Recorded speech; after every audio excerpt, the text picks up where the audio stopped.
Hello everyone, and welcome to Chapter 2 in our management course. And this week we'll be discussing Chapter 2, which is management theory. And this will be the essential background for being a successful manager. In this chapter will just give a short overview of the three principal historical perspectives or viewpoints on management, which are called classical, behavioral, and quantitative. And where the classical viewpoint emphasizes on ways to manage more efficiently. We talked about the efficiency need in Chapter 1. We'll be talking about behavioral viewpoint, which is emphasis on importance of understanding human behavior and motivating and encouraging employees towards achievement. Then that last viewpoint is called the quantitative viewpoint, which applies quantitative techniques to management. Next in our chapter, we will be describing the three principal contemporary viewpoints, which are systems, contingency, and quality management, with the systems viewpoint regarding the organization as systems of interrelated parts that operate together to achieve a common purpose. The contingency viewpoint emphasizes that a manager's approach should vary according to the individual and the environmental situation. Lastly, the quality management viewpoint is concerned with quality, or the total ability of a product or service to meet all of our customers' needs. And that has three aspects that we'll talk about: quality control, quality assurance, and TQM, or total quality management. Then we will conclude our chapter, which we will be considering the concept of learning organizations. And a learning organization is one that actively creates, acquires, and transfers knowledge within itself and is able to modify its behavior to reflect new knowledges. Now, as always, as we go through the chapter, going through each of the 8 sections of this chapter, we will have major questions for you to be able to think back to and see if you can answer those questions after you've through the chapter. And here are those first 4 questions as we go through the chapter, and those last 4 questions to essentially roll up and conclude our chapter. Now that we kind of know what to look for in the chapter, let's go ahead and jump into our first part of the chapter here. Okay, as we look into the first part, or 2.1 of our Chapter 2, it introduces Peter Drucker, who was kind of a creator, inventor of modern management. He published The Practice of Management way back in 1954, proposing that management should be a profession. He introduced several ideas in that kind of underlie the practice of management, such as workers should be treated as assets, a corporation is a human community, and that there is no business without a customer. Now, while Drucker didn't invent evidence-based management, it's very much in the spirit of his rational approach to management. And we define evidence-based management as translating principles based on best evidence into organizational practice, bringing rationality to the decision-making process. Now, 2 principal proponents from our Stanford business scholars that were in the chapter were Jeffrey Pfeffer and Robert Sutton, who wrote Facing the Hard Facts About What Works and What Doesn't Work, Understanding the Dangerous Half-Truths That Constitute So Much Conventional Wisdom About Management, and Rejecting the Total Nonsense That Too Often Passes for Sound Advice will help organizations perform better. Therefore, that learning to make managerial decisions based on the evidence is the approach we hope you will learn, rather than taking bits and pieces that may not be sound advice. Therefore, we want to make sure we take the hard evidence when we are making our managerial decisions. Now, as I talked about earlier, in this chapter, in Chapter 2, we will be describing 2 overarching perspectives about overall management. The historical, which the historical perspective includes 3 viewpoints: the classical, the behavioral, and the quantitative.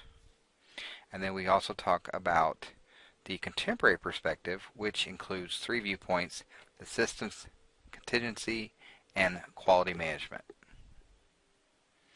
Now you might be asking yourselves, is there a reason for studying about these theoretical perspectives? Well, there are 5 good reasons for studying our theoretical perspectives. The first one is understanding of the present. Should theories help us interpret the present to understand what's happening and why? Understanding history will give you, or will help you understand why some practices are still favored, whether for right or wrong reasons. Our second reason that for studying our theoretical perspectives is guide to action. Good theories help you make predictions and enable you to develop a set of principles that will guide your actions in business. The third reason, a source of new ideas. They can also provide new ideas that may be useful to you when you come up against new situations in business as a manager. Our fourth reason for studying our theoretical perspectives is clues to meaning of your managerial decisions. They can help you understand your firm's focus, where the top managers are coming from, essentially, as they are performing those roles that we described in Chapter 1. Alright, they've got this goal for the business. Well, where's that information coming from? Why are they thinking that way? And our fifth reason for studying theoretical perspective is clues to meaning of outside events. Finally, they may allow you to understand events outside the organization that could affect the organization or you as a member of that organization. So now that we know those 5 practical reasons for studying the chapter, let's go ahead and dig in a little bit deeper. And we talked about earlier that we have 3 historical management viewpoints or approaches. And in your text you'll have figure 2.1 here, which is a kind of a chart breakdown of the 3 viewpoints for the historical perspective. And you can refer to this as you're reading your chapter just to kind of emphasize those points as you read about them, just kind of give you a quick reference. So in the next section we're going to look at the classical viewpoint first, which emphasized finding ways to manage more efficiently. And as you look at your chart there, it had 2 branches, and those 2 branches are the scientific management and an administrative management, each of which is identified with particularly pioneering theorists. In general, classical management assumes that people are rational. So let's take a look at those 2 approaches. The first branch we're looking at is scientific management. Scientific management emphasizes scientific study of work methods to improve the productivity of individual workers. And 2 of its chief proponents were Frederick Taylor and the team of Frank and Lillian Gilbreths. Frederick Taylor believed that managers could eliminate soldiering deliberately working at less than full capacity by applying 4 principles of science. Those 4 principles were to evaluate a task by scientifically studying each part of that task. Next, carefully select workers with the right abilities for a specific task. Give workers the training and incentives to do the task with the proper work methods. And lastly, use scientific principles to plan out the work methods. Now, Taylor used motion studies in which he broke down each worker's job into basic physical units and then trained workers to use the best possible methods. Now, this is still used today, especially in manufacturing, where individuals such as industrial engineers or manufacturing engineers go out, look at jobs, do time studies, use ergonomic studies to help these workers do those jobs in the best possible method. So even though this study was done a long time ago, we still apply these principles today. Taylor also suggested in his study that using a different or a differential rate system, so more efficient workers are going to allow them to earn higher wages based on their efficiency. Taylor also believed that if used correctly, the principles of scientific management could enhance overall productivity. As I mentioned, the husband and wife team of industrial engineers, Frank and Lillian Gilbreths, were also chief proponents of the scientific management branch. And they kind of expanded on Taylor's motion studies. They used movie cameras to film workers at work in order to kind of isolate the parts of a job and look at those segments in applying scientific principles. So we kind of see them as, some pioneers in time and motion studies. Now we can see that scientific management is relatively concerned with the jobs of individuals, whereas our next topic, which is over administrative management, is concerned with managing the total organization. And when we look at administrative management, we talk about our pioneering theorists here, Henry Fayol and Max Weber. Now, Fayol was the first to systemize the study of management behavior. He was the first to identify that the major functions of management, such as planning, organizing, leading, and controlling. Weber believed that a bureaucracy was a rational, efficient, ideal organization based on the principles of logic. Now, when we look at the historical time of when Weber's ideas came about, his work occurred in the late 19th century. And this was when he did his work in Germany, when many people were in positions of authority because of their social status, as that was how that was handled during that time and place. And his work wasn't translated into English until like around 1947. But when this information came available, it had a real impact on the influence of structuring some large corporations, such as one you've probably heard of all over the world, the Coca-Cola Company.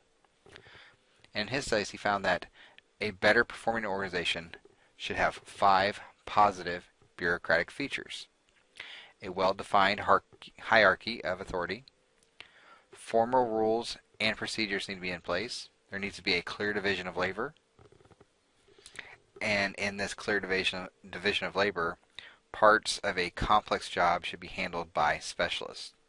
He also talked about impersonality, without reference or connection to a particular person, and your careers in the organization are based on merit. Now, the problem with the classical viewpoint is that it just seems too mechanic. It tends to view humans as cogs within a machine rather than humans, and human needs are not given any type of importance. So obviously there's a lot more going on than just looking at a human as just a piece of machinery. So we definitely need to take in human needs, and we'll do that by bringing in behavioral theory, and that will kind of address the problem. So let's go ahead and take a look at that. The second of the 3 historical management perspectives was the behavioral viewpoint, which emphasized the importance of understanding human behavior and of motivating employees towards achievement. The behavioral viewpoint developed over 3 phases. The first phase is the early behaviorism, which was pioneered by Hugo Munsterberg, Mary Parker Follett, and Elton Mayo. The second phase, the human relations movement, was pioneered by Abraham Maslow, who proposed a hierarchy of needs, and Douglas McGregor, who proposed a Theory X and Theory Y view to explain managers' attitudes towards workers. And lastly, the third phase is the behavioral science approach, which relied on scientific research over developing theories about behavior useful to modern managers.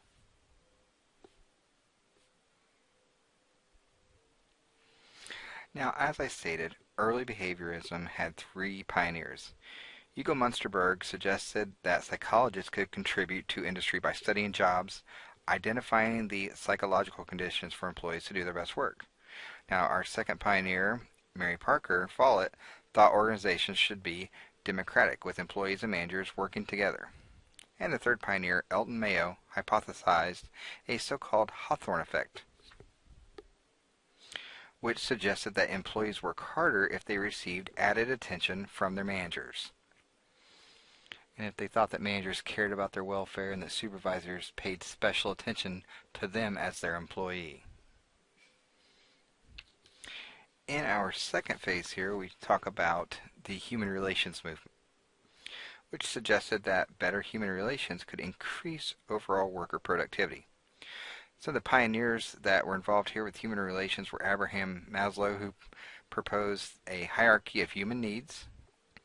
And his name probably strikes some memory in you right away when you think about the famous hierarchy of human needs, where his findings talked about physiological needs, safety needs, love, esteem, and self-actualization, and we'll get more into this in another chapter. Another of our pioneers for this was Douglas McGregor, who proposed a Theory X. This is pretty much where managers just have a pessimistic view of their workers, and Theory Y, where managers have a positive view of their workers. And in here, workers are considered capable of accepting responsibility, self-direction, self-control, and overall being creative. And lastly, on our behavioral viewpoint, the last phase, behavioral science. That behavioral science approach relied on scientific research for developing theories about human behaviors that can be used to provide practical tools for manager. We talked about how behavioral science research concludes that cooperation is superior to competition in promoting achievement and productivity. Alfie Kohn notes that competition can make people hostile. We definitely do not want hostility in the workplace. Now, some of the disciplines of behavioral science will include psychology, sociology, economics, and anthropology, and you'll probably come across several of these courses as you're adding to your management toolkit through getting your degree or just wanting to take those classes to better understand behavioral science. Alright, let's take a look at this question here just to kind of tie in some of the information we've just covered. Alright, which viewpoint emphasized the scientific study of work methods to improve the productivity of individual workers? Is it A, science management, B, administrative management, C, behavioral science, or T, TQM? So go ahead and take a look at those and see which one you think's right. Alright, hopefully it didn't take you long to quickly answer that the correct answer is A, scientific management, because by definition scientific management emphasizes the scientific study of work methods in order to improve the productivity of individual workers. If you got A, great job everyone.